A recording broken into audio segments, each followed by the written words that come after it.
حضرت ابن عباس رضی اللہ تعالیٰ عنہ بیان کرتے ہیں، نبی صلی اللہ علیہ وآلہ وسلم کے انصار صحابہ میں سے ایک صحابی نے مجھے بیان کیا کہ اسی اثناء میں ایک رات ہم رسول اللہ صلی اللہ علیہ وآلہ وسلم کے ساتھ بیٹھے ہوئے تھے کہ ایک ستارہ ٹوٹا اور روشن ہوا۔ رسول اللہ صلی اللہ علیہ وآلہ وسلم نے ان سے پوچھا، جب دور جاہلیت میں اس طرح ستارہ ٹوٹتا تھا تو تم کیا کہا کرتے تھے؟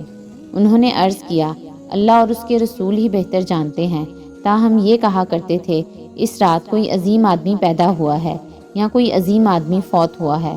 رسول اللہ صلی اللہ علیہ وآلہ وسلم نے فرمایا، ستارہ نہ کسی کی موت پر ٹوٹتا ہے اور نہ کسی کی حیات پر،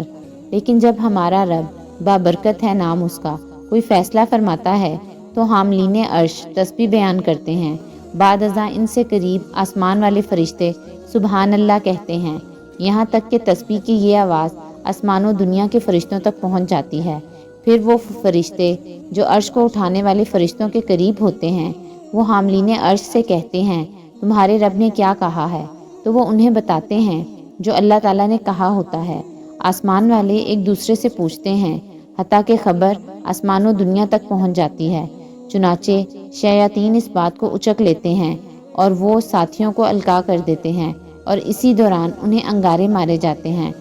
جو خبر وہ اصل شکل میں القاء کر دیتے ہیں وہ تو حق اور درست ہوتی ہے، لیکن وہ اس میں اور ملا لیتے ہیں اور اضافہ کر لیتے ہیں۔